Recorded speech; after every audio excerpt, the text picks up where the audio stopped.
শুরুতেই প্রশ্ন করবেন ফারহানা ইব্রাহিম। সো আনমিউট করার পূর্বে আবারও আমি একটু শুরুতেই মনোযোগ আকর্ষণ করব যারা হ্যান্ড রেজ করছেন তাদের উদ্দেশ্যে। আপনাদের নাম মেনশন করার সাথে সাথে আপনাদের ডিভাইসে আপনাদের মাইক্রোফোনগুলো আনমিউট করতে বলা হবে। সে সময় না নিয়ে আনমিউট করে প্রশ্ন করবেন ফারহানা ইব্রাহিম। জি, আপনি সরি, ফারহান ইব্রাহিম, আপনি প্রশ্ন করুন। আসসালামু আলাইকুম শাহেখ। ওয়ালাইকুম আসসালাম রহমতুল্লাহ বরকাত। শাহেখ, আমি ঢাকা থেকে বলছিলাম। আমি যে বিষয়টা জানতে চাচ্ছি সেটা হলো, আমাদের এই হানাফি সমাজে, যে দেওবন্দি সমাজে আমি সিরাতের গুরুত্বটা কম দেখেছি। যার কারণে আহ, মানে এছাড়া আহলে হাদিস সমাজেও সিরাতের যে গুরুত্ব সেটা কম দেখেছি, যারা আহলে হাদিস ফলো করে অথবা শায়েকরাও এই ব্যাপারে কম বলে। তো এই ব্যাপারে আমি আপনার মতামত জানতে চাচ্ছি। সিরাত মানে সিরাতুন নবী, নবী সাল্লাল্লাহু আলাইহি ওয়াসাল্লাম জীবনী জি বলছেন। জি জি জি সাহেব। আমি সালাফি, আমি আহলুল হাদিস, আমি 110টি আলোচনা করেছি পর্ব সিরাতুন নবীর। আর কি লাগে আপনার? জি, কিন্তু আমাদের সিরাত দেশে যেমন সালাফি যারা অনুসারী তাদের যত হয় একজন একজন করলে বাকিদের পক্ষ থেকে আদায় হয়ে যায়। তারপরে সিরাতুন নবীতে অনেকগুলি কিতাব, সব আহলে হাদিস ওলামার অধিকাংশ লিখেছেন, কিছু দেওবন্দি ওলামারও লিখেছেন। সিরাতুন নবীর সবচেয়ে প্রসিদ্ধ কিতাব আর রাহিকুল মখতুম, সেটি আহলে হাদিস আলেম আমার ওস্তাদ শেখ সাইফুল মোবারক পুরী রাহিমাহুল্লাহ তাআলা। সিরাতুন নবীর কিতাব আপনার মৌলানা আকরাম খার রয়েছে। সিরাতুন নবী ডক্টর আসাদুল হল গালেবের রয়েছে। সিরাতুন নবী আরো অনেক রয়েছে, অধিকাংশ আহলে হাদিস ওলামা দেওবন্দি ওলামাদের সিরাতুন নবী রয়েছে। জি, রহমতুল্লিল আলমিন নামে একটি কিতাব রয়েছে। আরো আরবি ভাষা মেলা কিতাব রয়েছে। কথা বুঝতে পেরেছেন? তো সিরাতুন নবীর আলোচনা মানে এই বিদাতিদের মতো, বেরলভীদের মতো যখন তখন শুধু ইয়া নবী সালাম আলাইকা সিরাতুন নবী না, কিন্তু সিরাতুন নবী না, এই নবীকে নিয়ে খেল তামাশা করা, নবীর নামের দোহাই দিয়ে দুনিয়া উপার্জন করা, নবীর নামে মিলাদ করা কোথায় আছে? যখন তখন সিরাতুন নবী, মিলাদুন নবী আর নবীর নাম ভেঙে তখন দুনিয়া উপার্জন করা না। এর জন্য নবী সাল্লাম না, নবী সাল্লাহ সাল্লামকে আল্লাহ এই জন্য পাঠিয়েছেন, মামা আরসামি রাসূল ইল্লা লিইউতা বিইذনিল্লাহ। আল্লাহর হুকুম হচ্ছে তার আনুগত্য করা হবে, তার আনুগত্য ফরজ। ওমান ইউতির রাসূল ফাকাদ আতা আল্লাহ, যে রাসূলকে মানলো সে আল্লাহকে মানলো। বলে ইন কুনতুম তুহিব্বুনা আল্লাহ ফাত্তাবিউনি ইউহিব্বুকুমুল্লাহ, বলে দাও হে নবী যে তোমরা যদি সত্যি আল্লাহকে ভালোবাসো, তার দলিল প্রমাণ হচ্ছে ফাত্তাবিউনি, নবী সাল্লাল্লাহু আলাইহি ওয়াসাল্লাম অনুসরণ, নবীর পথের পথিক হও, নবীর অনুসারী হও। কথা বোঝা গেছে? তো নবী সাল্লাল্লাহু আলাইহি ওয়াসাল্লামের সুন্নাতের অনুসরণ হচ্ছে মূল, নবী সাল্লাল্লাহু আলাইহি ওয়াসাল্লামের সিরাত চর্চা করা। এবং তার জন্য আলহামদুলিল্লাহ ওলামাদের লিখনই রয়েছে, বক্তব্য রয়েছে। তবে যখন তখন আলোচনা হইতে হবে। তবে প্রত্যেকটি বিষয়ের আলোচনা আরো বেশি প্রয়োজন রয়েছে। আপনার কথা এতটুকু ঠিক যে সিরাতুন নবীর আলোচনা যতই করবেন তত কম। হ্যাঁ, তার চাইতে কম আলোচনা আমাদের সমাজে হাদিস হাদিস চর্চা করা, হাদিসের আলোচনা নেই। হাদিসের আলোচনা করা, হাদিসের সহিহ জয়ীফের আলোচনা নেই, যার ফলে হাদিসের সহিহ জয়ীফ মানুষ বুঝে না। বুঝতে পেরেছেন? তো দিনের আলোচনা, দিনের আলেম আলেমাদের সংখ্যা আরো বাড়ানোর প্রয়োজন রয়েছে। আল্লাহ তৌফিক দান করুন। জি, জাযাকুমুল্লাহ। প্রশ্ন করবেন আলী ফায়াজ। জি, আপনি প্রশ্ন করুন।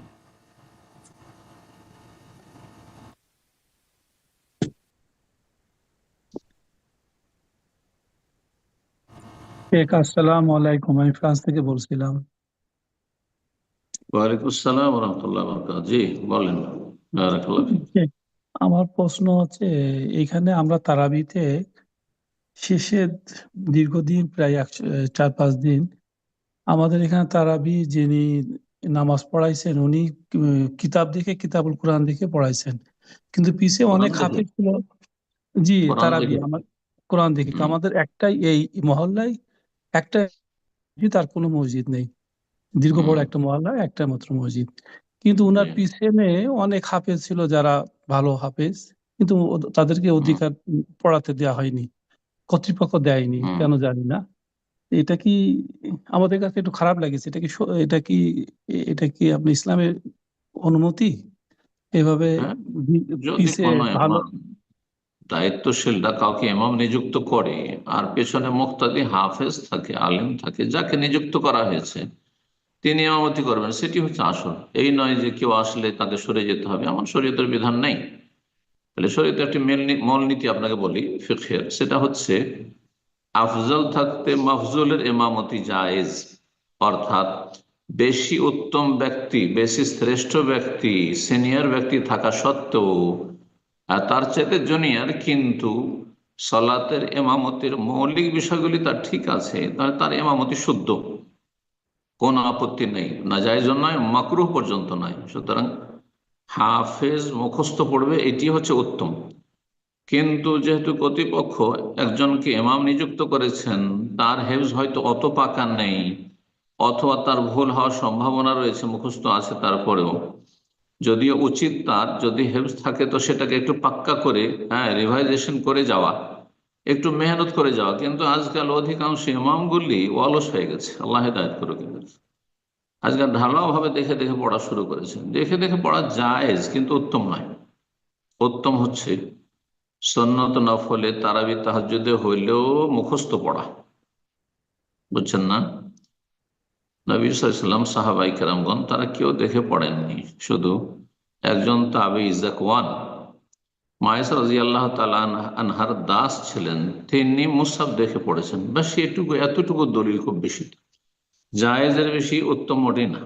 কথা বোঝা গেছেন? এই জন্য ইমাম সাহেবদেরকে বলবো, বা যারা মসজিদে দায়িত্বশীল তাদেরকেও বলবো, যে আপনারা যদি কোরআন পুরোটাই শুনতে চান, তাহলে পাক্কা হাফেজ যে ইমামতিতে তারাবিটা পড়েন, ঠিক আছে, ফরজ ফরজ ভালো আলেম এবং যিনি সিনিয়র তাকে দিয়ে পড়ান, কিন্তু পাক্কা ভালো হাফেজ এবং তার আমলও ঠিক আছে, বাহ্যিক প্রকাশ প্রকাশ্য কোনো কাবিরা গুনাহ তার জীবনে দেখেন না, তাহলে তাকে দিয়ে তারাবি পড়ান। বোঝা গেছে? আর যদি এর ব্যতিক্রম হয়, আছে হাফেজ, তারপরে যেমনটা বললেন যে দেখে দেখে পড়েছে, জায়েজ, জায়েজ আছে। আল্লাহ তাআলা। জাযাকাল্লাহ খায়ের। এই পর্যায়ে প্রশ্ন করবেন তানিয়া জি, আপনি প্রশ্ন করুন।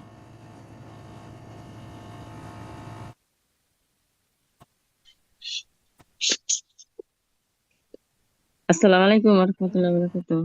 ওয়ালাইকুম আসসালাম ওয়া রাহমাতুল্লাহি ওয়া বারাকাতুহু। বলেন, ঠিক ঠিক আমি বাংলাদেশ থেকে বলছিলাম।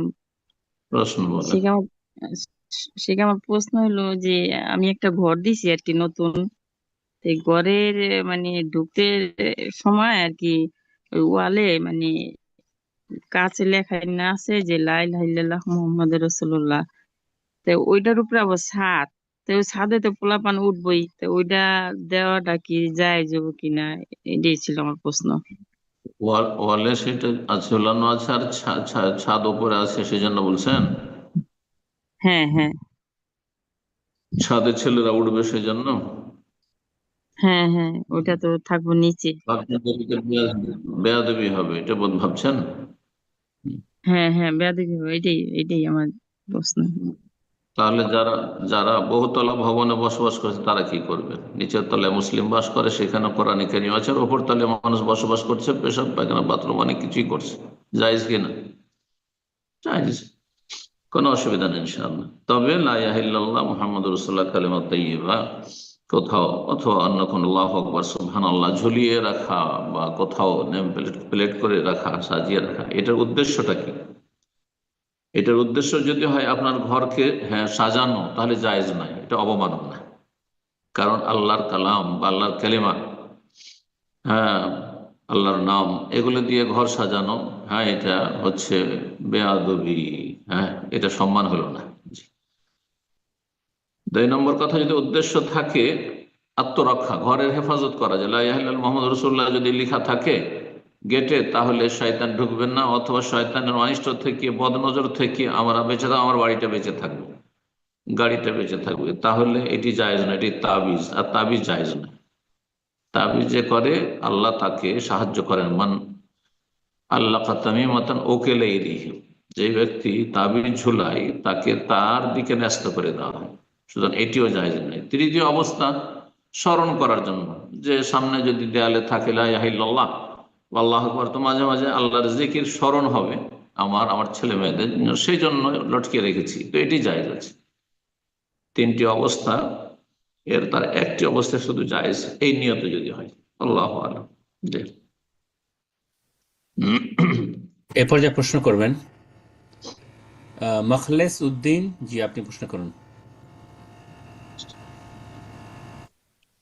আসসালামু আলাইকুম ওয়া রাহমাতুল্লাহ উস্তাদ জি। ওয়ালাইকুম আসসালাম ওয়া রাহমাতুল্লাহি ওয়া বারাকাতুহু। জি, আমি দাম্মাম তাইবা থেকে বলছি। বলেন প্রশ্ন। উস্তাদ জি, আমার প্রশ্ন হচ্ছে দুধ বাচ্চাদেরকে দুধ পান করলে দুধ মা কতদিন দুধ পান করালে পরে দুধ মা প্রমাণিত হবে, এটাই আমার হুম, প্রশ্ন। দুধ মা প্রমাণিত হবে সহিহ হাদিসের আলোকে 5 বার পান করালে। হামসুরাদাত হাদিস মায়েশা রাদিয়াল্লাহু তাআলা হাদিস রয়েছে 5 বার, অর্থাৎ একবার বাচ্চা স্তনে মুখ লাগে, যতক্ষণ টানবে এটা একবার হলো, তারপরে মুখ টেনে নিল, আবার মুখ লাগালো, 5 মিনিট 2 মিনিট খেলো, 3 মিনিট খেলো, তারপর আবার মুখ টেনে নিল, এরকম করে কিছুক্ষণের মধ্যে হোক অথবা কয়েকদিনে হোক বা দিনে 5 বারে হোক। 5 বার যদি এইভাবে পান করে কোনো বাচ্চা, কোন নারী, তাহলে সে তার দুধ মায়ে পরিণত হবে। তার কম যদি হয়, 1 ঢোক 2 ঢোক টান দিয়েছে, তাহলে লা তুহাররিমুল মাসসাতু আলাল মাসসাতান হাদিসে রয়েছে, একবার টান দিলে 2 বার টান দিলে তাতে হারাম হয় না, মানে মাহরাম হয় না, সে দুধ মা হয় না। জি, বা দুধ সন্তান হয় না। বারাকাল্লাহ। প্রশ্ন করবেন তারিকুল ইসলাম। জি, আপনি প্রশ্ন করুন। আসসালামু আলাইকুম শাইখ। ওয়ালাইকুম আসসালাম ওয়া রাহমাতুল্লাহি ওয়া বারাকাতুহু। আমি বাংলাদেশ চুয়াডাঙ্গা জেলা থেকে তরিকুল ইসলাম বলছি। আমার প্রশ্ন বলেন। হচ্ছে, স্বামী স্ত্রীকে তালাক দিলে ওই 3 মাসের যে ইদ্যুৎ কাল, ওটা চলমানরত অবস্থায় যদি স্বামী আবার অন্য কোথাও বিয়ে করে, এটা কি তার জন্য ঠিক হবে, মানে জায়েজ হবে কিনা? স্বামীর কোনো ইদ্যত নাই, আমি তো একসাথে 4টা বিয়ে করতে পারি, কথা বুঝতে পেরেছেন? আর স্বামী যে কোনো সময় বিয়ে করতে পারবে, 4-এর অধিক করতে পারেন একসাথে। স্বামী যে কোনো সময়, স্ত্রী মারা গেছে, জানাজা হয়নি, যদি কোনো নিষ্ঠুর স্বামী থাকে, মনে করে যে আমি এখনই বিয়ে করবো, করতে পারে, জায়েজ আছে। জায়েজের বিষয়টি ভিন্ন। স্ত্রী যেমন ইদ্যত রয়েছে, এক কথায় স্বামীর কোনো ইদ্যত নেই যে তালাক দেওয়ার পরে তুমি এতদিন বিয়ে করতে পারবে না, না, এটা ভুল কথা, এরকম কোনো কিছু নেই। বারাকাল্লাহ। প্রশ্ন করবেন মোহাম্মদ শাহিন আলম। জি, আপনি প্রশ্ন করুন।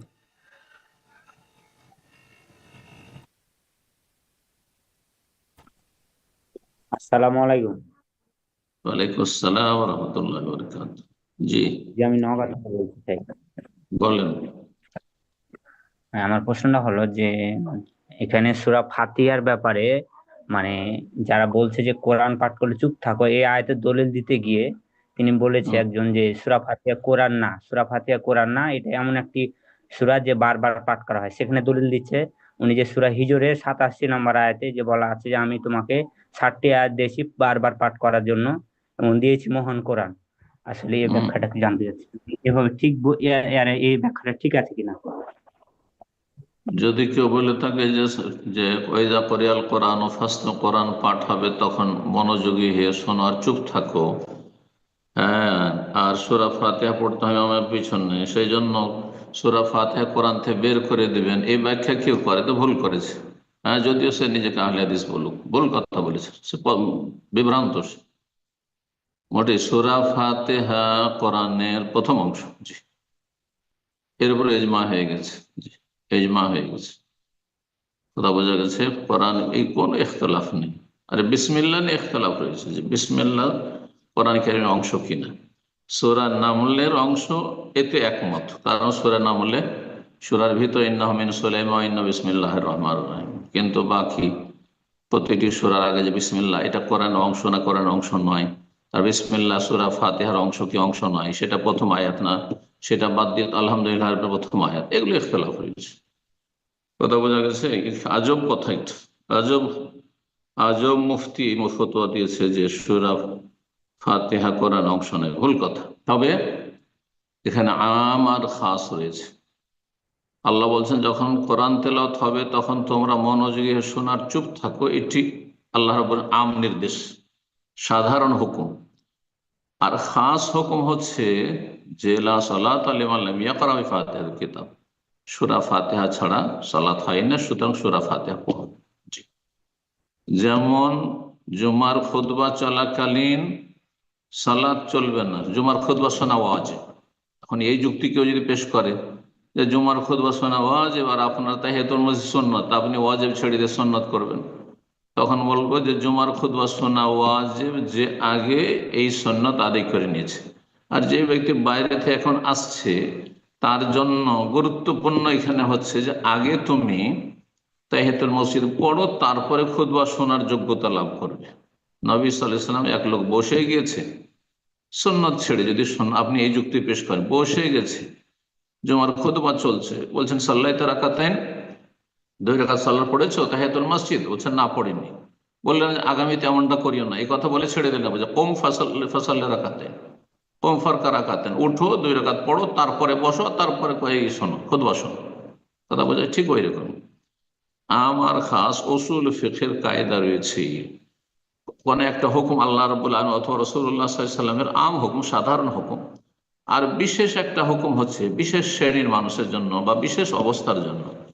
তো বিশেষ অবস্থা হচ্ছে যখন ইমামের পিছনে একাকী হইলে সূরা ফাতিহা পড়বে, তারপরে ইমাম হইলেও পড়বে, ঠিক আছে, ওখানে নিজেই পড়ছো, কিন্তু ইমামের পিছনে হইলেও ইমাম সাহেব পড়ছেন জেহরি সালাত, উচ্চ স্বরে।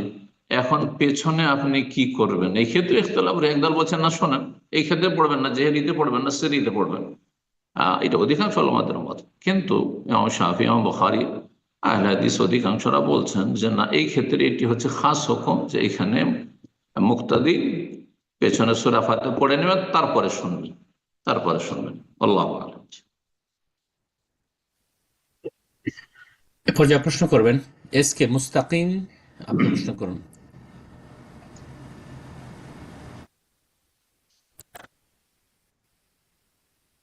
জি, এস কে মুস্তাকিম, জি আপনি আনমিউট করেছেন, প্রশ্ন করুন। আসসালামু আলাইকুম রহমতুল্লাহি ওয়া বারাকাতুহু। ওয়ালাইকুম আসসালাম ওয়া রাহমাতুল্লাহি ওয়া বারাকাতুহু। কেমন জি, স্যার, কেমন আছেন? কোথা থেকে মালয়েশিয়া থেকে বলছি।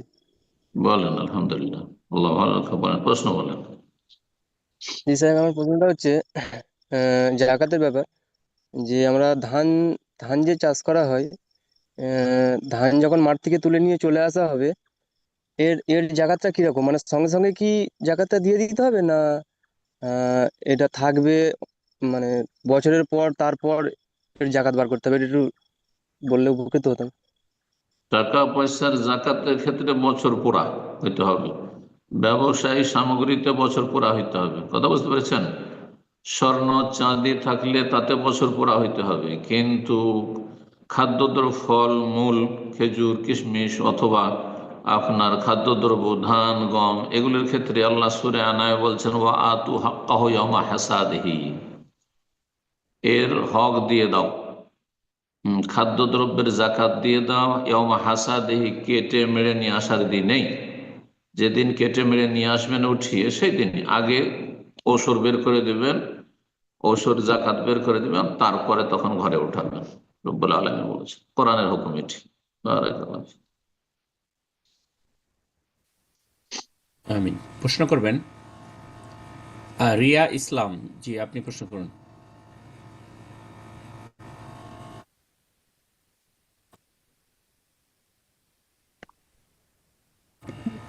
আসসালামু আলাইকুম, আমি বাংলাদেশ ওয়ালাইকুম থেকে বলছি। আসসালাম ওয়া রাহমাতুল্লাহি ওয়া প্রশ্ন বারাকাতুহু। হলো, আল্লাহ তো আমাদের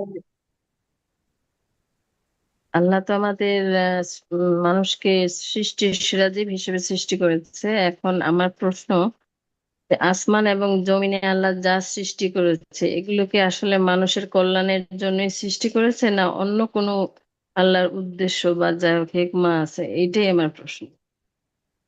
কোরআনে কারিমে আয়াত রয়েছে, রব্বুল আলামিন ইরশাদ করেছে খালাকা লাকুম মা ফিল আরদি জামিয়া, পৃথিবীতে যা কিছু রয়েছে, মা ফিল আরদি, পৃথিবীতে যা কিছু রয়েছে সব তোমাদের জন্য আল্লাহ সৃষ্টি করে, তোমাদের কল্যাণে। এখন কোনটা কোন কাজে আমাদের আসে সেটা আমাদের নাও জানা থাকতে পারে।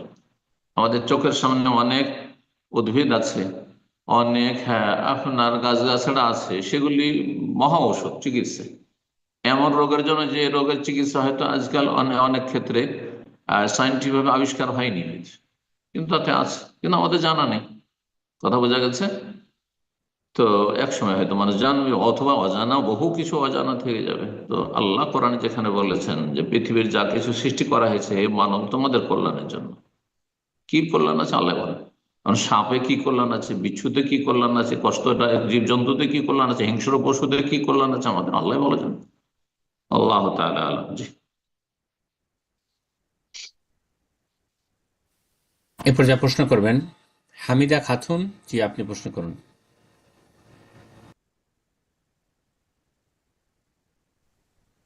আসসালামু আলাইকুম ওয়া রাহমাতুল্লাহি ওয়া বারাকাতুহু। ওয়ালাইকুম আসসালাম ওয়া রাহমাতুল্লাহি ওয়া বারাকাতুহু। শেখ, আমি মালদা জেলার হরিচন্দ্রপুর থেকে বলছি। মাশাআল্লাহ। প্রশ্ন? জি, প্রশ্ন হলো যে সলাতের মধ্যে তাশাহুদে মাঝে মাঝে আমার তন্দ্রা এসে যায়, ফলে আমি অনেক সমস্যার সম্মুখীন হই। আর সেটা মানে 3 ধরনের হয়ে থাকে। মানে রাকাত পূর্ণ করেছি কিনা এমনটাও হয়, আবার দ্বিতীয় সাজদা দিয়ে কি তাশাহুদে বসেছি এমনটাও হয়। আর আসলে সালাম ফিরেছি কিনা, মানে সবকিছুই করেছি এটা মনে আছে, কিন্তু সালাম ফিরেছি কিনা কি এমনি বসে আছি না সালাম ফিরেই, এরকমটা হয়। মানে খুব বিভ্রান্তিতে আমি পড়ে যাই। তো অবশ্যই জানাবেন, উপকৃত করবেন। যদি মানুষের তন্দ্রা আসে তাতে উযু নষ্ট হয় না, যতক্ষণ গভীর ঘুম না হবে। আর নওমুল আমিক, যতক্ষণ গভীর গাঢ় ঘুম না হবে ততক্ষণ উযু নষ্ট হয় না, এটা হচ্ছে সঠিক মত। তন্দ্রা আসতেই পারে, হয়তো যথাসাধ্য দূর করার চেষ্টা করবে যেন সালাতের সময় তন্দ্রা না আসে, অন্তর গাফেল না হয়ে যায়। কারণ গাফেলদেরকে আল্লাহ নিন্দা করেছেন। এবাদতে যেন গাফেল না হয়। এবাদতে গাফিলতি, ঝিমানো, এগুলি মুনাফিকের আলামত, এগুলো ইমানের দুর্বলতা। এগুলো থেকে মুক্ত হওয়ার চেষ্টা করতে হবে, সজাগ হয়ে, মনোযোগী হয়ে, খুশুর সাথে, বিনয়ী, একাগ্রতার সাথে, একাগ্র চিত্তে আল্লাহর ইবাদতবন্দি করতে হবে। আল্লাহ তৌফিক দান করুন। তবে অনেক সময় মানুষের মেহনত থাকে, পরিশ্রম থাকে, ঘুমের অভাব থাকে, হতে পারে মানুষ দুর্বল। খোলেকাল ইনসান ও যাইফা, মানুষকে দুর্বল করে তৈরি করা হয়েছে। আল্লাহ মাফ করুন। যখন সন্দেহ হবে, যে বিষয়টিতে সন্দেহ হচ্ছে সেটা পূর্ণ করে নেবে। যেমন যদি সন্দেহ হয় যে আমি সালাম ফিরলাম কিনা, যদিও সালাম ফেরা হয়ে গেছে আবার সালাম ফিরে নেবে। আমি আত্মাহাত বসে আছি, হয়তো সালাম ফেরাও হয়ে গেছে হয়তো আসলে, কিন্তু বাস্তবে মনে হচ্ছে যে আমি কি আত্মাহাত পড়লাম না আমি কি দুরূদ পড়লাম, তাহলে সেটা পুনরায় পড়ে নেবে। কিন্তু এটাকে বারবার খুব বেশি হতে দিবে না, ইস্তেরসাল, এর পিছনে ছুটবে না। কারণ এর পিছনে ছুটলে শয়তান সুযোগ পেয়ে যাবে বেশি বেশি ওয়াসওয়াসা দিতে দিতে ওয়াসওয়াসা রোগী বানিয়ে দেবে। যে ওয়াসওয়াসা আল কাহারি হয়ে যাবে, মানে নিরুপায় হয়ে যাবে, এমন হয়ে যাবে যে ওয়াসওয়াসার গোলাম হয়ে যাবে। এমনটা যেন না হয়। আল্লাহর কাছে আশ্রয় কামনা করতে হবে এবং মনোযোগী বাদবন্দি করতে হবে। হালকা সন্দেহ হলে ভ্রুক্ষেপ করতে হবে না। খুব বেশি যদি সন্দেহ হয় তাহলে তখন সেটার ঘাটতিটা পূরণ করে নিয়ে তারপরে বাকিটা কমপ্লিট করতে হবে। আল্লাহ কবুল করুন। বারাকাল্লাহ ফিক। আমিন। প্রশ্ন করবেন সাইমা, আপনি প্রশ্ন করুন। আসসালামু আলাইকুম। ওয়ালাইকুম আসসালাম ওয়া রাহমাতুল্লাহি ওয়া বারাকাতুহু। শেখ, আমি বাংলাদেশ থেকে বলছি। আমার প্রশ্ন হলো, আমার স্বামী আমার স্বামীকে আমি একদিন বলতেছি যে তুমি যদি তালাকের উদ্দেশ্যে আমাকে বলো যে তোমার সাথে সম্পর্ক শেষ, তাহলে তালাক হয়ে যাবে। তখন তিনি বললেন যে না, এভাবে হবে না, আমি যদি তোমাকে বলি তোমাকে আমি তালাক দিলাম তাহলে তালাক হবে। এখন উনি যে এই কথা বলছে, এই কথা থেকে তালাক হয়ে গেছে? না, একটু গল্প আলোচনা চলছে, আলোচনাতে তালাক হবে না। তালাক এইভাবে তো আর তালাক হয়নি। কিন্তু ও যদি বলে যে না না না, এটা তো হবে না, আমি এইভাবে তোমাকে বলছি আর বলে দিল, তাহলে তখন তালাক হয়ে যাবে। জি। জি না, কথা বলে বোঝা দিলাম গেছে? বলে নাই, বলছে আমি যদি এইভাবে বলি তাহলে হবে। মানে এটা এটা কি, না না, ওতে যে আমি তালাক যদি হবে না। বলি তোমাকে, কথা আমি কথা যদি প্রসঙ্গে বলি আমি বলেছে, কথা প্রসঙ্গে বলেছে, কোনো অসুবিধা নেই ইনশাআল্লাহ। হম, ইনশাআল্লাহ কোনো অসুবিধা। বারাকাল্লাহ ফিক। এরপর যা প্রশ্ন করবেন ইসলাম, জি আপনি প্রশ্ন করুন।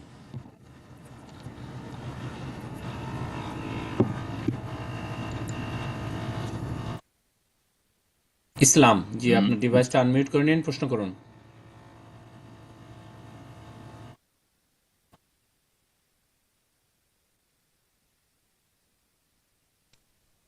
জি আপনার ফোন আনমিউট হয়েছে, প্রশ্ন করুন। জি আসসালামু আলাইকুম। ওয়ালাইকুম আসসালাম রহমতুল্লাহ বরকাত। বলেন কোথা থেকে? আসসালামু আলাইকুম। শুনছি, বলেন। ওয়ালাইকুম আসসালাম রহমতুল্লাহ। জি বোন, আপনি শুনতে পাচ্ছেন? আপনাকে আমরা শুনতে পাচ্ছি। আপনার সালামের জবাব দিয়েছেন উস্তাদ জি, আপনি কি শুনতে পাচ্ছেন কিনা? আমি বাংলাদেশ থেকে বলছি। প্রশ্ন বলেন। জি জি, প্রশ্ন হচ্ছে মানে স্বামী যদি বলে তুমি এই জায়গায় গেলে তালাক, কিন্তু তালাকের উদ্দেশ্য ছাড়া যদি বলে, আর ওই জায়গায় যাওয়ার আগে কি মানে তালাকের কথাটা ফিরিয়ে নেওয়া যাবে? তালাক হবে না। যদি তালাকের উদ্দেশ্য না থাকে, তার শাসন করার উদ্দেশ্য থাকে, তাহলে তালাক হবে না। যদি তালাকের উদ্দেশ্য থাকে কিন্তু মানে কথাটা পূর্ণ হওয়ার আগে কি ফিরিয়ে নেওয়া যাবে? না, কথা একবার বেরিয়ে গেলে ফিরিয়ে নেওয়া যাবে। যদি তালাকের উদ্দেশ্য বলে থাকে সে, হ্যাঁ, আর ওই জায়গায় চলে গেছেন আপনি, তাহলে তালাক হয়ে যাবে। গেছেন ওখানে না যাননি? না না, যাই নাই, কিন্তু এখন কি ফিরিয়ে না নিতে গেলে পারবে? তালাক আমি হবে না। ও তো শর্ত লাগিয়েছিল, তালাক মুআল্লাক, আলোচনা করেছি আমরা 2 সপ্তাহ আগে। হ্যাঁ, শর্ত সাপেক্ষ তালাক, যে এই তুমি যদি অমুক জায়গায় যাও, বাজারে যাও, তাহলে তালাক। তুমি যদি অমুকের সাথে কথা বলো, তাহলে তালাক। আর তারপর এই কাজটি আপনি করে ফেলেছেন, তখন তালাক হবে, যদি ও তালাকের নিয়ত করে থাকে। আর যদি শাসনের নিয়ত থাকে, বারণ করা, তাহলে তালাক হবে না। কিন্তু তালাকের নিয়তে যদি বলে থাকে, কিন্তু যাওয়ার আগে যদি আবার কথাটা ফিরিয়ে নেই, তারপরে যদি যাই, তাহলে কি তালাক হবে? না, তার হ্যাঁ, তো যদি বলেছিল, তারপরে বলছে আমি কথাটি বলেছিলাম, কিন্তু আমি আমার কথা ফিরিয়ে নিলাম, আর তারপরে গেছেন, তাহলে এর সাথে আর সম্পর্ক নেই আপনার যাওয়ার, তালাক হবে না। জি, ঠিক জাযাকাল্লাহ খায়ের। আছে। হ্যাঁ, প্রশ্ন করবেন। তালাকের মশলা খুব বেশি শুরু হয়ে গেল। তালাকের আলোচনা চলছে, সেই জন্য উত্তর দিলাম। তালাকের মশলা এভাবে নয়। জাযাকাল্লাহ খায়ের। তো এই পর্যায়ে প্রশ্ন করবেন এম আর ইব্রাহিম, জি আপনি প্রশ্ন করুন। আসসালামু আলাইকুম স্যার। ওয়ালাইকুম আমি আসসালাম ওয়া রাহমাতুল্লাহি ওয়া বারাকাতুহু। সৌদি বলেন। আরব আল হাসা থেকে বলছি। জি, সৌদি আরব আল হাসা। বলেন প্রশ্ন। আমার প্রশ্নটি হলো, আমরা অনেকেই যে ফ্রি ভিসায় আসি সৌদি আরব, ফ্রি ভিসায় আসি যে আমার কফিল থাকে অন্য জায়গায়, আমি কাজ করি আরেক জায়গায়, কফিল অনুমতি দিয়ে রাখছে। তারপরে আরেকটি বিষয় হচ্ছে যে আমি একটা কোম্পানিতে ছোট একটা দোকানে কাজ করি কপিলের আন্ডারে, কিন্তু কাজের শেষে কপিলের অনুমতিতে আমি অন্য জায়গায় আবার একটু একটু কাজ করি মাঝে মাঝে। তো এই রিজিক এটা কি হালাল নাকি বৈধ নাকি বৈধ না, বা এই ইনকাম কি হালাল কি হালাল না? প্রথম কথা, লা তাসআলু আন আশিয়ান তুবদা লাকুম তাসুকুম। আল্লাহ কোরআন বলছেন, এমন কিছু বিষয় সম্পর্কে বেশি বেশি জিজ্ঞাসা করো না, তার উত্তর চলে আসলে তোমাদের হয়তো মেনে নিতে কষ্ট হবে। হ্যাঁ, পালন করতে কষ্ট হবে, মুশকিল। হ্যাঁ, ফ্রি ভিসা বলে কোনো ভিসা নেই। বাস্তবে আইনে কোন দেশে ফ্রি ভিসা যে নিয়ে এসে ছেড়ে দেবে, ফ্রি ভিসা বলে কোনো ভিসা নেই। এটা ভিতর ভিতর, হ্যাঁ, আইন বিরোধী চুক্তি আপনার মালিকের সাথে, যিনি কফালার হারাম খাচ্ছেন, যে তুমি আমাকে 500 টাকা মাসে দিয়ে দিও, আর তুমি যেখানে ইচ্ছা সেখানে কাজ করবে। এটা আইনত দণ্ডনীয়। আপনার কফিল অপরাধী, আপনি অপরাধী। কথা বোঝা গেছে? সুতরাং এই কাজটি জায়েজ নয়। আপনার কফিলের জন্য জায়েজ না, আপনার জন্য জায়েজ নয়। আর তারপরে তখন কোনো কিছু হয়ে গেলে, হ্যাঁ, ধরা খেলে, তখন আপনার কফিলকে মিথ্যা কথা বলতে হবে, আপনাকে মিথ্যা কথা বলতে হবে। সমস্ত কিছু জায়েজ নয়। আল্লাহ হেফাজত করুন। জি, বারাকাল্লাহ ফিকুম। তবে উনি কাজের জন্য নিয়ে এসেছেন, ওর কাছে কাজ ছিল, আপাতত কাজ নাই। যদি আইন অনুমতি দেয় যে কাগজপত্র করে অন্য কোনো কোম্পানির সাথে কন্ট্যাক্ট করে আপনাকে দেবে সাপ্লাই, সেটা জায়েজ হতে পারে, সেটা জায়েজ। জি, যেমন সাপ্লাই কোম্পানিগুলো নিয়ে আসছে, তাদের কাছে কাজের ব্যবস্থা নেই, কিন্তু তারা নিয়ে আসছে, সরকার তাদেরকে অ্যালাউ করেছে, হয়তো 500,000 লোক নিয়ে আসছে। আর বিভিন্ন কোম্পানি তারা কাগজপত্র করে যে কন্ট্রাক্টের উপরে যত টাকা করে তা নেবে, হ্যাঁ, পার ঘন্টা, আর তারপরে তখন আপনার কর্মচারীকে বেতন দিচ্ছে। আপনার কফির ফরজ, আপনাকে নিয়ে এসছে কাজ দেওয়া, তার ফরজ। আপনার বেতন দেওয়া ফরজ। আপনার বাসস্থান চুক্তি থাকে, বাসস্থান দেওয়া ফরজ। আপনার ছুটির টিকিট যাতায়াত 1 বছর না 2 বছরে সে চুক্তি করে থাকে, সেটা দেওয়া ফরজ। আর এভাবে ফ্রি ভিসা বলে কোনো ভিসা নেই। বারাকাল্লাহ ফিক। আল্লাহ বেঁচে থাকার তৌফিক দান করুন শরীয়ত বিরোধী কাজ থেকে এবং আইন বিরোধী কাজ থেকে। এ পর্যায়ে প্রশ্ন করবেন মাহিরা, আপনি প্রশ্ন করুন।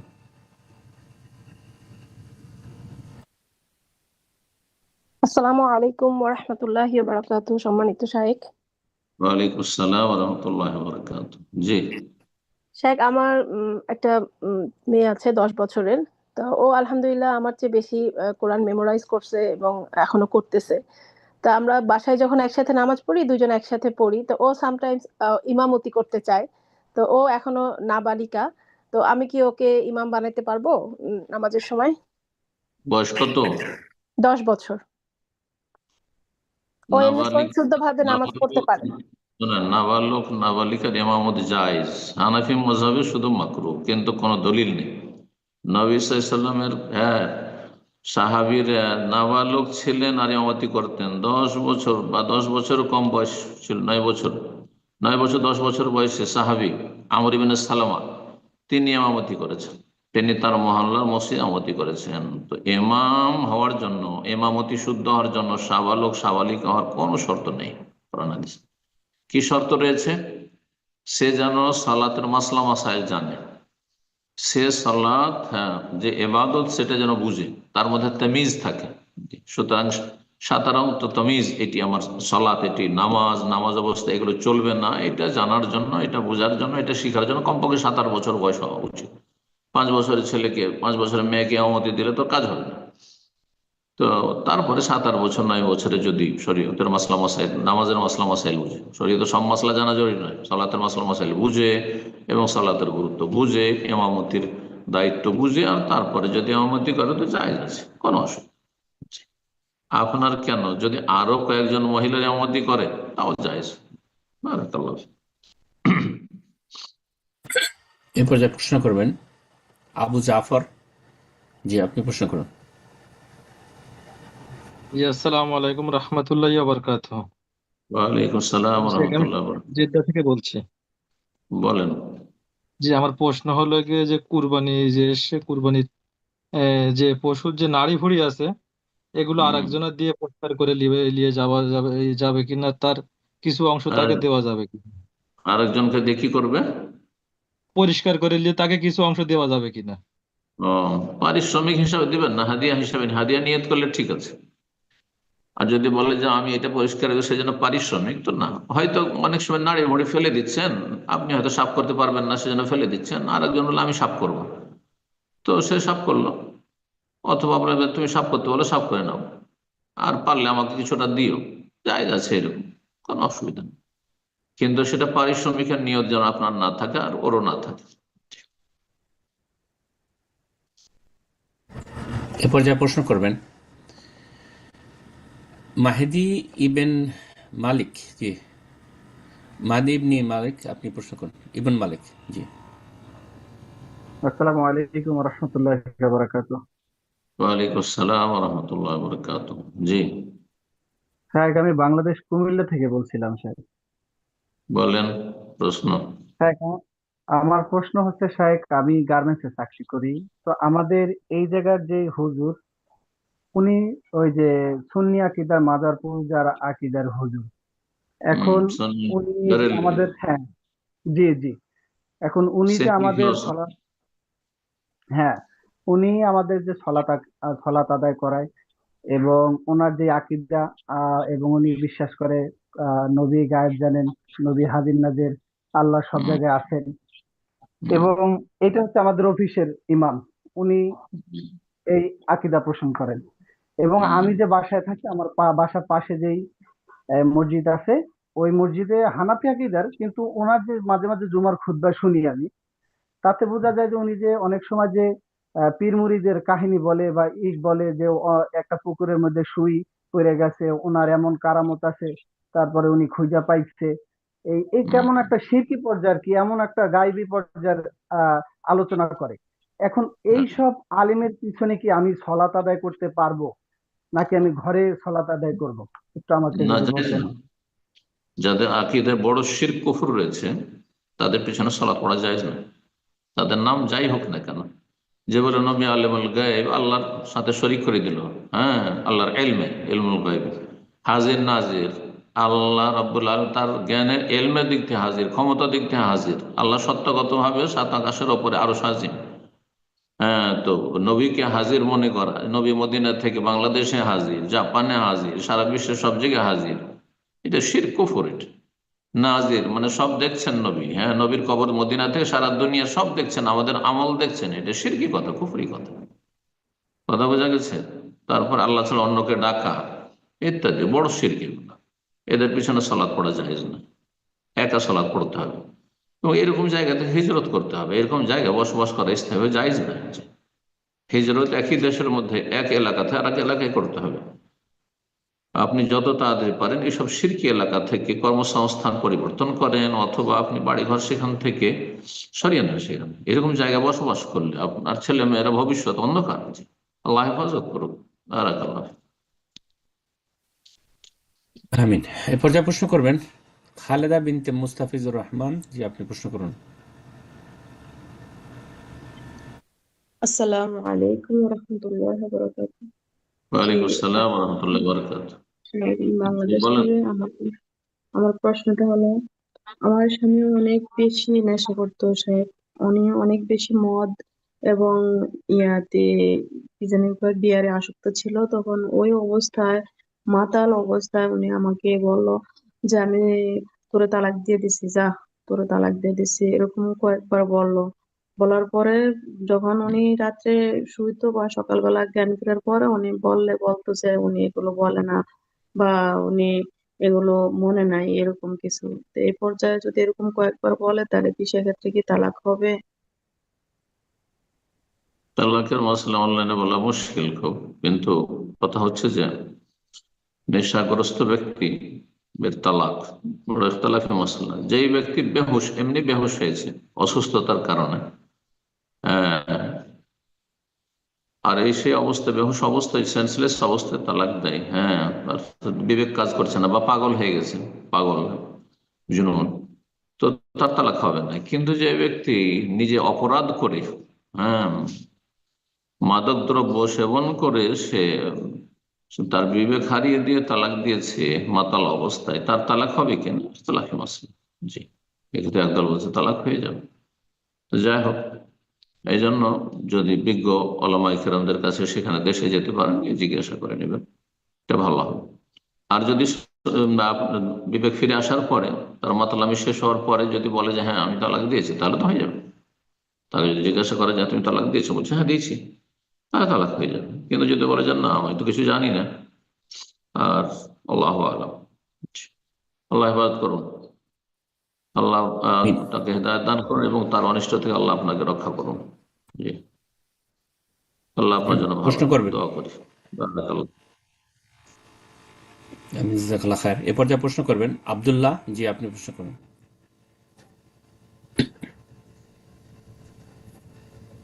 আসসালামু আলাইকুম।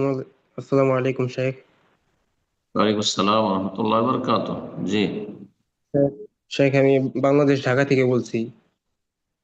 জি বলেন।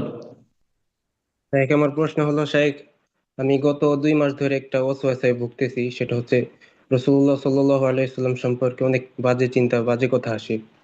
এখন আমার মনে করতেছে আমার ঈমান চলে গিয়েছে। কারণ আগে এগুলো আসার কারণে অনেক লাগতো আর কি, অস্বস্তিকর লাগতো, কিন্তু এখন আর লাগতেছে না। যার কারণে আমার মনে হইতেছে কি আমার ঈমান চলে গেছে। এখন কি যার কারণে আমি প্রতিনিয়ত এগুলোর জন্য তওবা করি, শাহাদাত পাঠ করি। এখন আমার কি তওবা কবুল হবে? এটা তো রাসূলুল্লাহ সাল্লাল্লাহু আলাইহি ওয়াসাল্লামের সাথে সম্পর্কিত বিষয়। এটা কি বান্দার হকের সাথে সম্পর্কিত? আপনার যে অনুভূতি হচ্ছে, আপনার অনুভূতি হচ্ছে যে আমার ঈমান চলে গেল নাকি, তার মানে আপনার ঈমান যায়নি ইনশাআল্লাহ। শয়তানকে সুযোগ দেবেন না। আল্লাহর কাছে বেশি বেশি আশ্রয় গ্রহণ করুন, শয়তান অনিষ্ট থেকে আল্লাহর কাছে আশ্রয় চান বেশি। আল্লাহ তুমি আমাকে আশ্রয় দান করো। বুঝা গেছে? আউযু বিল্লাহিল আযীম ওয়া বিসুলতানিল কাদীম মিনাশ শাইতানির রাজীম। হ্যাঁ, আউযু বিল্লাহিস সামিউল আলীম মিনাশ শাইতানি মিন হামজিহি ওয়া নাফখিহি ওয়া নাফসিহি। হ্যাঁ, নিজের ভাষায় আল্লাহর কাছে আশ্রয় চান, আল্লাহর কাছে দোয়া করেন, আল্লাহ তুমি আমাকে ওয়াসওয়াসা থেকে রক্ষা করো, দোয়া করেন। দোয়া মুমিনের বড় শক্তিশালী অস্ত্র, যে অস্ত্র কোনো শক্তি কেড়ে নিতে পারে না আল্লাহ রাব্বুল আলামিন ছাড়া। সে আল্লাহর কাছে দোয়া করেন, আল্লাহ হেফাজত করবেন ইনশাআল্লাহ। জি, শয়তানকে সুযোগ দেবেন না। জি, আসল প্রশ্ন হচ্ছে করবেন। ইমান বহাল। জি, জি আসল জি হচ্ছে উস্তাদ, যে জি ইমান বলুন। বহাল আছে যতক্ষণ পর্যন্ত স্পষ্ট কোনো কুফরিতে মানুষ লিপ্ত না হয়েছে। আল্লাহ হেফাজত করবেন। এ পর্যায়ে বলেন। প্রশ্ন করবেন মিস্টার লাল বাবু। জি, আপনি প্রশ্ন করুন।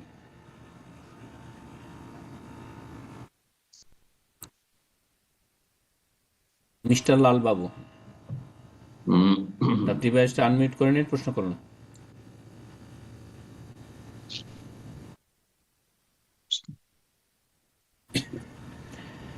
আমরা এই পর্যায়ে অন্য একজনকে সুযোগ করে দিয়েছি, প্রশ্ন করবেন নূরজাহান বেগম।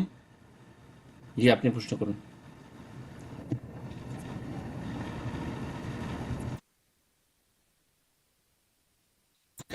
নূরজাহান বেগম, ডিভাইসটা আনমিউট করে নিন, প্রশ্ন করুন।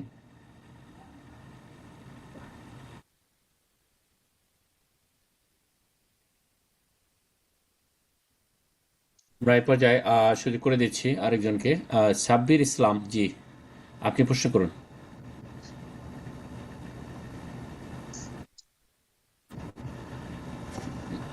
জি, আপনার ডিভাইস আনমিউট হয়েছে, প্রশ্ন করুন। আপনার মাইক্রোফোনটা চেক করে দেখুন, আপনার মাইক্রোফোনটা একটু ডিস্টার্ব করতেছে। জি, আপনি প্রশ্ন করুন।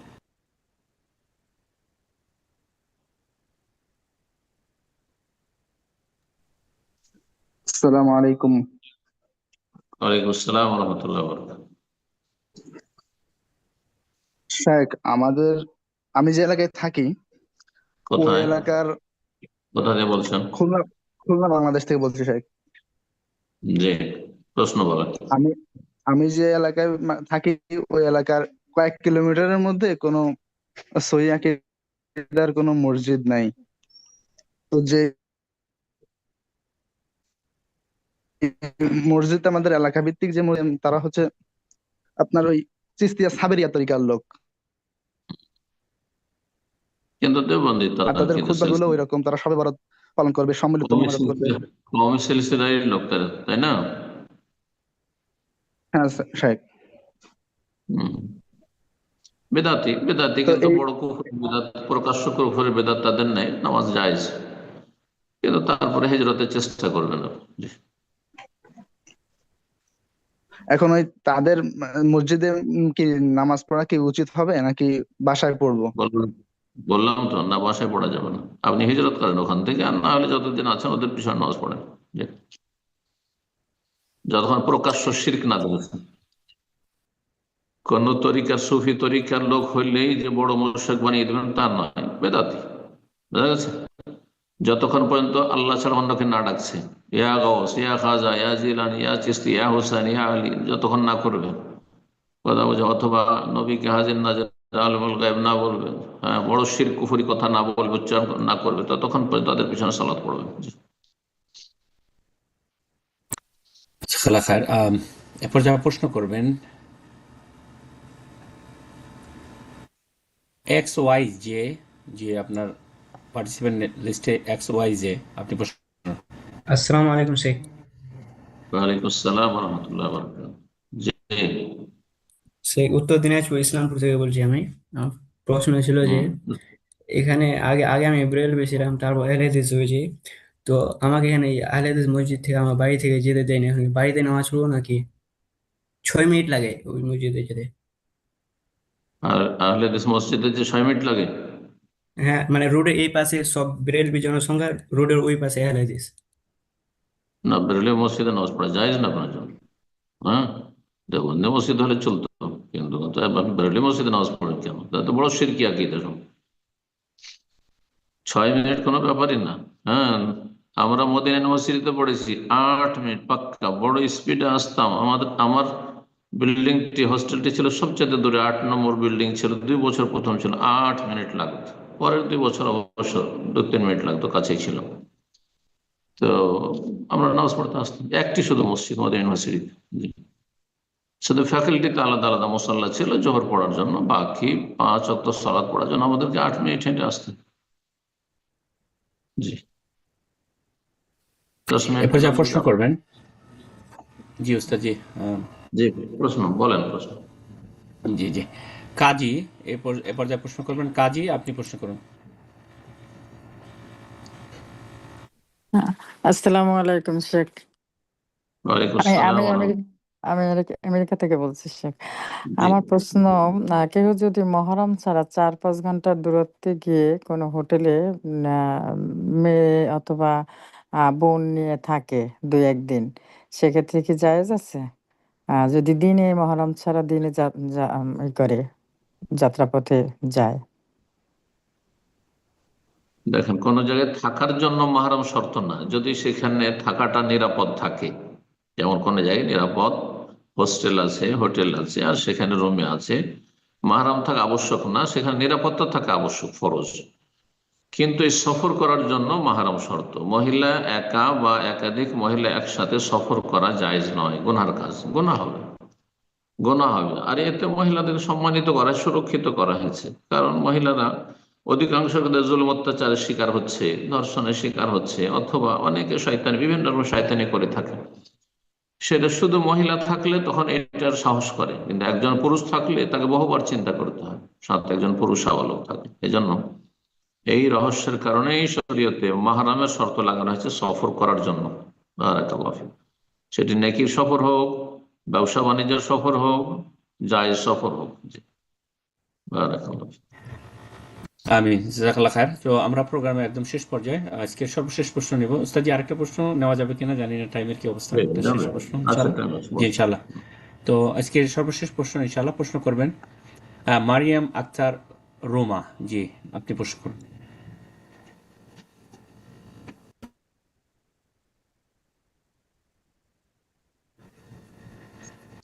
আসসালামু আলাইকুম রহমতুল্লাহ। ওয়ালাইকুম আসসালাম ওয়া রাহমাতুল্লাহি ওয়া বারাকাতুহু। বলেন। শেখ, কোথা থেকে? রংপুর লালমনিরহাট থেকে বলছিলাম। বলেন। আমার প্রশ্নটা হচ্ছে, স্বামী যদি ফোনে তালাক দেয়, দেওয়ার পর আবার যদি স্বামীর কাছে পুনরায় 15-20 দিনের মধ্যে ফেরত যায়, যাওয়ার পর সংসার আবার 1.5 মাস 2 মাস কন্টিনিউ করে, তারপর আবার অত্যাচার নিপীড়নের জন্য আবার চলে আসে, এরপর দীর্ঘ 1.5 বছর 2 বছর থেকে বিচ্ছিন্ন, মামলা চলমান রয়েছে, সেই ক্ষেত্রে কি মেয়ের তালাক হয়ে গেছে? সে কি অন্য কোথাও বিয়ে করতে পারবে? তালাক তালাক তো একবার দেওয়ার পরে ফিরিয়ে নিয়েছে ও, তাই না? ওর সাথে সংসার করা হয়েছে, ঠিক না? জি জি। তাহলে ফিরিয়ে নিয়েছে, তারপরে যখন ঝগড়া বা দ্বন্দ্ব হয়েছে তখন চলে এসছেন, কিন্তু তালাক দেয়নি তখন, ঠিক না? তালাক দেয়নি। না, তালাক দেয়নি, তাহলে তালাক হইতে হবে, অথবা খোলা হইতে হবে। তালাক হয় ওই স্বামী দিবে, আর না হলে বোনের পক্ষ থেকে খোলা হইতে হবে। যে খোলা মানে তিনি খোলা করাবেন কাজীর মাধ্যমে। যেহেতু যেহেতু মামলা চলমান রয়েছে, বাচ্চার নিবন্ধন নিয়ে একটু সমস্যা আছে, সেটাও দিতেছে না। এখন এভাবে কি মামলা চলমান অবস্থায় কি তালাক নেওয়া যায়, খোলা তালাক? কোনো সমস্যা নেই, মামলা চলতে আছে, মামলা অন্য অন্য বিষয়ে, কিন্তু খোলা নেওয়া যায়। খোলা সরকারের আশ্রয় নেবে, আলাদা কোর্টের আশ্রয় নিয়ে খোলা ফসকে নেকা, বিবাহ বিচ্ছেদ করাবে। তার যদি সে যদি বলে, হ্যাঁ জি, আরেকটা বিষয় হচ্ছে যে, যদি মেয়ে নিজে ইচ্ছে করে বিয়ে করতে না চায়, আর বাবা মা যদি সেটাতে অনেক গুরুত্ব দেয় বিয়ে করার জন্য, এটাতে মেয়ে যদি অস্বীকার যায়, তাহলে কি এটা বাবা মার অবাধ্যকারী সন্তান হবে? বিয়ে করে নেওয়া উচিত। কারণ মানুষ বিয়ে করে নিলে, ছেলে হোক আর মেয়ে হোক, হ্যাঁ, যখন প্রথমবারে হোক, অথবা তালাক প্রাপ্ত হোক, অথবা বিধবা হোক, বিয়ে বসে যাওয়াটা অনেক ভালো। এতে নিরাপদ, বুঝছেন না? গোনা থেকে মুক্ত, ফিতনা থেকে মুক্ত, নিজে ভালো থাকতে চাইছেন হয়তো, কিন্তু অনেক শয়তান আছে, হিংস্র পশুর মতো মানুষ আছে, যারা ভালো থাকতে দেবে না, হয়তো কষ্ট পেতে হবে, ক্ষতিগ্রস্ত হইতে হবে। এগুলো ঝুঁকি থাকে না বিয়ে হয়ে গেলে। যেন বিয়ে করাটাই ভালো, বাবা মায়ের কথা শুনে না, ভালো বিয়ে করতে বলি। হ্যাঁ, বিয়েতে যদি বাধা দেয় তো তাদের জন্য জায়েজ নয়। কিন্তু আপনি তো বলেন যে না, আমি বিয়ে না করাটা পছন্দ করছি, আমি বিয়ে করব না, আর সেই ক্ষেত্রে জোরাজুরি করা উচিত হবে না, পরামর্শ দেবে, বাপ মায়ের জবরদস্তি করা যায় না। জি, আর কি আমি শর্ত অবাধ্যকারী হচ্ছে সন্তান হবে? না, অবাধ্যকারী সন্তান হবে না, আর যদি গুনাহ থেকে বেঁচে থাকে। শর্ত হচ্ছে গুনাহ থেকে বেঁচে থাকতে হবে, কিন্তু গুনার আশঙ্কা থাকে যদি, তাহলে বাবা মায়ের কথা শোনা তখন ফরজ, কারণ বাবা মা আপনাকে গুনাহ থেকে বাঁচাবার জন্যই সর্বাত্মক চেষ্টা করেছে, বিয়ে দিতে চেয়েছে। বিয়ে করা ফরজ কাজ নয়, বিয়ে করা হচ্ছে সুন্নাত মুআক্কাদা, বুঝছেন না? ছেলে হোক অথবা মেয়ে হোক, এইরকম বিয়ে বসা, আমি তালাক হয়ে গেছে আর বিয়ে করবো না কোথাও, যদি কেউ বলে তো তাহলে তারপরে জবরদস্তি করা জায়েজ নয়। এটা সুন্নাত কাজের জন্য জবরদস্তি করা বাপ মায়ের জায়েজ নয়। বারাকাল্লাহ ফিক। জাজাকাল্লাহ খায়ের। জাজাকাল্লাহ খায়ের শেখ উস্তাদ জি, ইনশাআল্লাহ আজকে ইনশাআল্লাহ এখানেই শেষ করে দেওয়া যাক। ইনশাআল্লাহ অনেক সময় হয়ে গেল, দোয়া করে শেষ করে দিন। জি, সব ভাই বোনেরা বিভিন্ন দেশ থেকে থাকলেন, প্রশ্ন করলেন অথবা শুনলেন, তারপরে দাস শুনলেন। আল্লাহ আপনাদের সবাইকে উত্তম প্রতিদান দান করুন, সমস্ত বালা মুসিবত থেকে আল্লাহ হেফাজত রাখুন, সার্বিক কল্যাণ দান করুন। যা কিছু আমাদের প্রয়োজন দুনিয়া এবং আখিরাতের ক্ষেত্রে আল্লাহ আমাদেরকে পর্যাপ্ত দান করুন, এবং মানসিক, পারিবারিক, শারীরিক সব রকম আল্লাহ সুস্থতা এবং শান্তি দান করুন। রব্বানা আতিনা ফিদ দুনিয়া হাসানা ওয়া ফিল আখিরাতি হাসানা ওয়া কিনা আযাবান নার। ربنا ظلمنا أنفسنا وإن لم تغفر لنا وترحمنا لنكونن من الخاسرين. ربنا هب لنا من أزواجنا وذرياتنا قرة أعين واجعلنا للمتقين إماما. سبحان ربك رب العزة عما يصفون وسلام على المرسلين والحمد لله رب العالمين.